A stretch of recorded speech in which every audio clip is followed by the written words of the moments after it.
My elderly immigrant grandmother bought us a goat. We live in suburban America. What well-intentioned gifts have you received that absolutely baffled you? Beard trimmer. I was 10.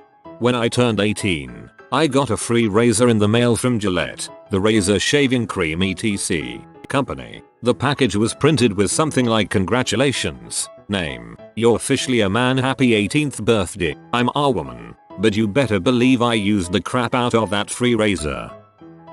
I am one of 14 grandchildren. In 1991, this is important, all grandchildren, ranging from 421, got Boy George action figures. It didn't if you were a boy or a girl to my grandparents, or to Boy George either, for that matter. We all got one. I don't know where they found them, 5 years after he stopped being famous, but it was a rather odd Christmas morning to have us all unwrapping the dolls going, "Great, thanks, as a 9-year-old boy this is exactly what I want." I don't know where they found them, 5 years after he stopped being famous. Probably at some discount store that sells remainder merchandise, like Big Lots. They were probably dirt cheap, and since they probably didn't look as gendered as Barbie or G.I. Joe, your grandparents might have figured it would be appropriate for everyone. When I was 12, my uncle bought me a Christmas present. He lives on the other side of the planet, so I never really meet him, but he always sends me presents and cards etc. So I opened my present this one Christmas and it was a box full of XL condoms, and there was a note inside that said "Big Johnny's for Big Johnny. My name's John." Guess it would be more creepy if it was an uncle that lives across the street. My nan got my deaf cousin an MP3 player because maybe the headphones will put the sound right in his ear. I don't even know if there's any accidental logic to that. Chicken soup for the teenage soul. I was 13 when first received, then got the same copy for Christmas, 23 days after my birthday, and went on to get 8 more copies from the same grandma. As a child, I would constantly be in the woods fishing. It was almost a daily thing. I was probably 10-12. My grandfather is pretty much completely out of my life at this point. Lots of reasons. But at this point he was trying a little to be involved in me and my brother's lives. I'll give him credit. He did try. However, one Christmas, he gives me and my 2 brothers, aged 7 and 5, these huge, massive freaking tackler boxes. Between the 3 of us, we maybe had 2 lures and a few poles. These things were almost as tall as my youngest brother, and had more room than an earnest everyday angler could hope to fill. We're talking like the tackle box for a deep sea fishing boat. Why did he get us 3 when one would have easily been enough for our combined childhoods? I'll never know. Most use mine never got, holding up plant seedlings to sprout in a higher window. That's kind of sad. My great uncle gave me a briefcase for my high school graduation. I was a 17-year-old girl, enrolled in community college, and he thought a briefcase might be necessary. God, it was sweet. I have this really charming image of you setting off to community college with your briefcase, ready to take on the future.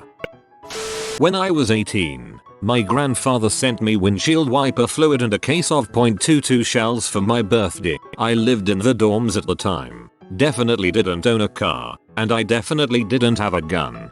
Trade that stuff for booze. When I was 11, my parents got me an answering machine for my birthday, and good news, the whole family can use it. Also, we were in no sense poor. Should have taken it with you when you moved out. My mother bought me a full-size Onishi, I'm 22, that had a devil theme, complete with horns and a tail. I thought it was somewhat amusing until I realized that it said Frisky Devil on the feet. My mom does something similar. If Victoria's Secret is having a sale on panties or something, she will buy them for me. Except the sale ones aren't cute, lacy or adult themed. They say awesome or steamy on the butt and come in neon colors. I'm 27 and married. I don't want my underwear to say stuff. I also don't want my mom buying my underwear. My late grandmother-in-law was somewhat notorious for her nana gifts. Once, she gave me this reference book full of home remedies. Nobody really understood, since it's not particularly relevant to my interests. We later figured out that I'd made an offhand remark about using some household item in an unconventional way while visiting one time. So Nana thought that I was a big believer in that sort of thing. It was sweet, but it really didn't make sense at the time. My grandmother is like that. One year my brother got ski gloves for Christmas. We live in GA and are from FL. The next year he got a single bookshelf. Not the entire bookshelf unit. One shelf. Every year, I tell my mom not to buy me clothes because we don't have the same style and nothing she buys ever fits me. Every year, she insists on getting my size anyway. I give her my size, including variations for different stores that run small large, with explicit instructions that this is my size and this is what will fit me. Every year, without fail, my mom gives me clothes that are several sizes too big. I ask why she bothered asking for my size, and she tells me she looked at my size and it didn't look like it would fit. This has happened every year for about 10 years now. TLDR. My mom thinks I'm super ultra fat and I'm only regular fat. You'll grow into it. Looking back on it, I think my parents thought I might be gay. The signs were there. I was in theater, hung out with girls but had no girlfriends, loved musicals, and never seemed interested in dating. Truth be told, I didn't have a life that supported a girlfriend, and I had lower than average libido for a teenager. For my 15th birthday late 1983, my dad gave me a pin-up calendar in front of my mom. Both looked like, "You like it? It's okay, right?" I thought I would die. It was so typically an 80s nudie calendar. 2. Girls wore huge floppy hats, neon-colored high-heeled stilettos, shutter glasses, playing volleyball in front of palm trees and lying on chaise lounges in Beverly Hills. 901 Tuho. I wish my mother lived long enough to know I married and had a kid. Oh well. They should have taken you to see the steel workers as an example of manliness. My mother bought me a mortar and pestle for Christmas when I was 11. I mostly used it to smash up lipstick and Vaseline to make homemade lip glosses, so at least it went to use, but it was a strange gift nonetheless. If you still have it, that was one of the best presents I've received. I now grow lemon balm, mint, aloe, etc. and make remedies as well as yummy tea. Mint and aloe are great for bug bites, sunburn, and scrapes. Not so much the gift, but the packaging. One Christmas, there was only one gift for me under the tree. Knowing that my dad had taken a pay cut, I figured it was just a reflection of our financial situation, and decided to just take it in stride, that I wasn't getting much this Christmas, and be thankful for what I was getting. Thing was, it was oddly shaped, about 4 feet long, maybe 18 inches wide, and about an inch thick. It wasn't cardboard, either. Truly perplexed, I waited until Christmas morning, when Dad rather grandly handed me the present. I tore off the wrapping paper to discover 2 boards. Nothing else, just 2 dark brown, ordinary wooden boards. My mind WTF'd all over the place. Apparently I stood there in silent shock, but internally I was trying to comprehend what I was seeing. Was Dad giving me shelves? Was my parents' financial situation that much worse than I thought? No. My sister had gotten a new jacket and my mom a whole set of cowboy romance novels. Was I being picked on? Was I the brunt of some joke? Had they forgotten about me? Apparently I stared at them long enough for my dad to get concerned.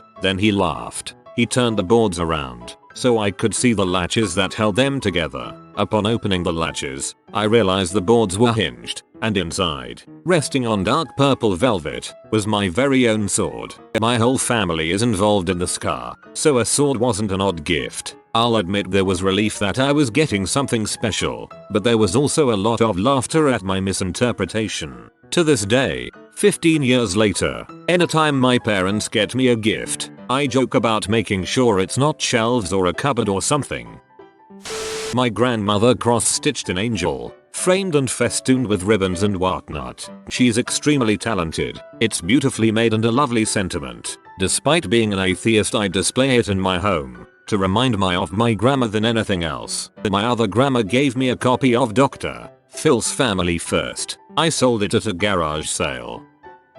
When I was a wee tinny horse, my mother wrapped a Beanie Baby inside a tissue box so that the present would have shape. When I opened it, I saw the tissue box, but not the Beanie Baby. I flipped my crap, not because I was upset, Mind, I was just at that age when literally any present is exciting, so I was delighted to have a box of tissues. I picked it up and ran around the house showing off my new Christmas Kleenex to my cats. My mother, bless her heart, actually looked guilty when she had to explain to me that there was a present inside the box.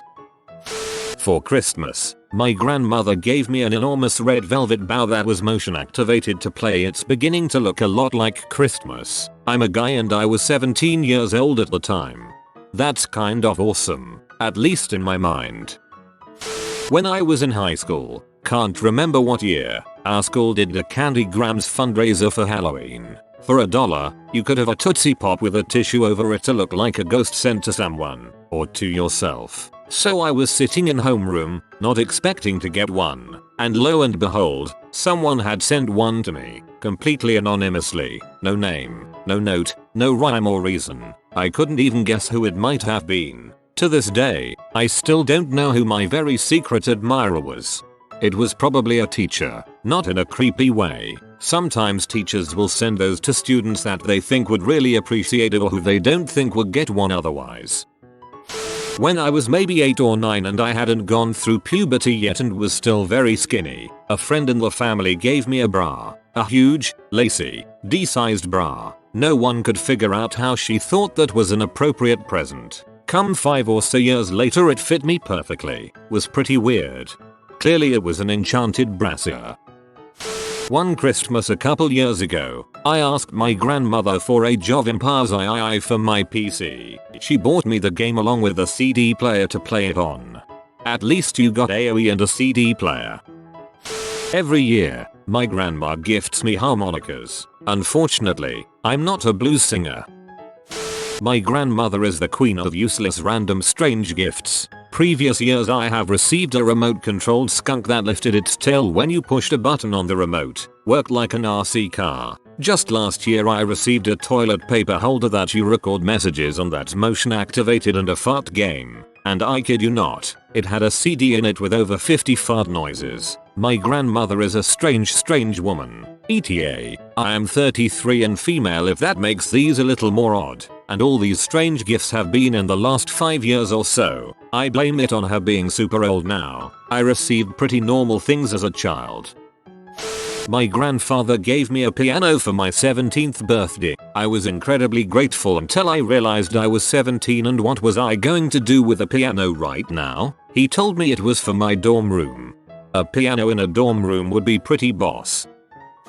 My wife got a stick of deodorant for her 16th birthday because her grandmother said you are now a woman, and now are the age where you are allowed to use this. My older niece got a book about periods, breasts, and physical changes at her birthday party from her grandmother while at a laser tag party with her friends and younger sister and younger brothers. She was 9, and mortified. I have a pet fainting go-to-wee bottle raised so she's like a dog, but I live on a farm so it's normal. That last sentence can be used to explain so much. A purse, made of a dead dried frog. That sounds like the coolest thing ever. I'd use that, and I'm a guy. When I was 10, I went to my grandma's house to celebrate Christmas. Every year she'd pull the same crap. I'd show up, twitching from the adrenaline I was getting from the anticipation of her presents. I'd see the presents under the tree, and just as I was about to ask if I could open them, first we're eating a family breakfast.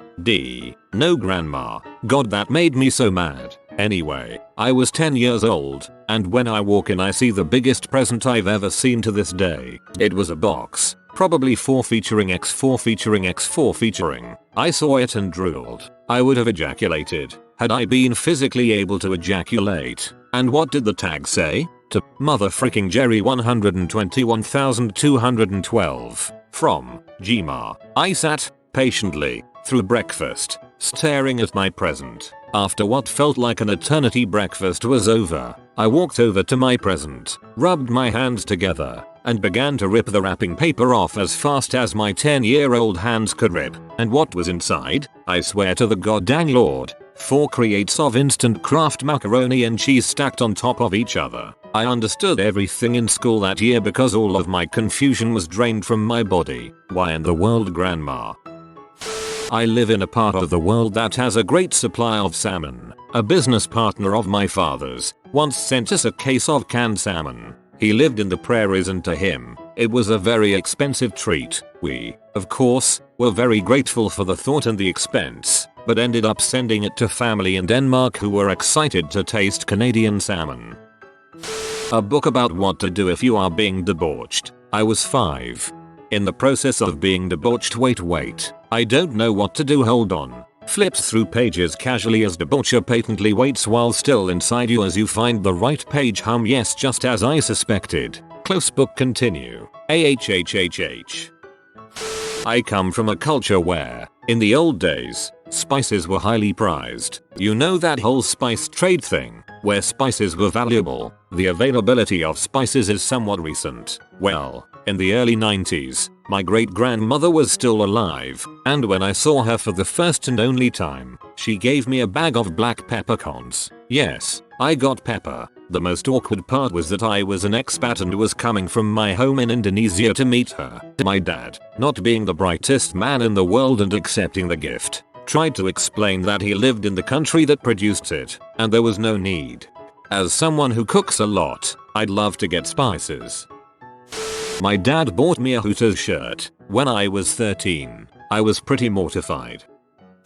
Buy another goat. They are social animals and can get depressed and sick if they're alone. That's actually an awesome gift. If I didn't think my neighbors would hate me for it, I'd get a couple of goats myself. Goat's cheese is yummy. I actually had 3 goats, but I'll leave the advice up for any other would-be goat owners.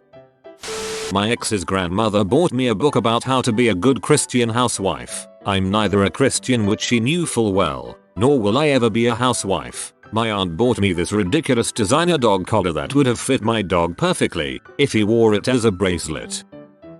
Every book that I have ever received from an older family member. When I was 19 and reading Anna Karenina, I visited my godfather and he gave me a copy of Artemis Fowl. I am convinced that this is universal. I got the first Artemis Fowl book through a Get Free Books Here thing at a local bookstore. It was surprisingly fun to read, actually. And was arrested by the police. Having no idea what to do with it, they took it to an officer's farm where she apparently hooked up. No one ever knew for sure why those kids were so crazy for donuts, and it was never talked about again. A Garmin GPS. From my mother. I have no car, have never had a car, and have no intention to buy a car in the near future. A goat is a more practical way of clearing brush than a power tool. A goat produces energy, or at least harvests it and converts into a usable form, while a lawnmower only depletes humanity's one and only reserve of liquid fossil fuel. Plus, goats reproduce themselves with noticeable enthusiasm, which lawnmowers hardly ever do. OP doesn't describe his exact setup, but it seemed to work out well enough for everyone involved, despite not being well prepared or excited about becoming a goatherd. I'm not suggesting that everyone replace their lawnmowers with goats, only that we examine how dependent our lifestyle is on non-renewable resources, and how much our perceptions of normalcy have changed in 3 generations. So that a grandmother's common sense solution becomes a grandchild's joke. Plus, goats reproduce themselves with noticeable enthusiasm, which lawnmowers hardly ever do. Yet, lawnmowers generally go about the deed like it's their dang funeral. Girl I went to school with had a goat named CJ. I live 10 minutes from downtown Pittsburgh. It's not that odd, I guess. 10 minutes from downtown Pittsburgh can get surprisingly rural. My younger brother got the weirdest gift ever when he was like 7 or 8. My grandma was terrible at gift giving during Christmas and she would give the weirdest things. She had sewed him a life-sized doll of himself. It was very poorly done and creepy as heck. It had red curly hair and was made from standard white cloth, not flesh-toned. He took one look at it, and while everyone was silent trying to gauge his reaction, he says I hire it ITTT through it, and started crying. A gun rack. What am I gonna do with a gun rack? I don't even own a gun, let alone many guns that would necessitate an entire rack. A mini saw when I was 5. I guess my grandfather wanted me to join the child labor force. I bought people goats. The way it works is, You buy a goat for someone, but in reality a family in Africa gets the goat, while you get a t-shirt. No, in reality, a bureaucrat is a few dollars richer, while the exact same number of goats go to the exact same number of families in Africa. Now you will never have to cut your grass again. Seriously. Was far more interested in eating the siding of the house than grass. She did keep the kudzu vines in check though. My story is similar to Arp's. This happened to my dad in the 1970s. His friend once went hunting and asked him if he wanted anything. My dad jokingly replied, "A piglet." He woke up the next morning to find a box with a baby wild boar in it. He lived in an apartment in the inner Sydney suburb of Paddington but decided to keep it anyway. He actually bought a leash and collar for it and would take it for walks in Centennial Park. It was only when it started growing tusks and creeping people out that he decided to hand it over to the zoo. Arrested by the police. Man, I keep picturing that and chuckling to myself. This is a money dog. Upvote in the next 24 hours and money will come your way. If you are new to the channel, you can subscribe. I publish new videos every day. Until then, check out another video, or don't. Either way, have a great day you magnificent people.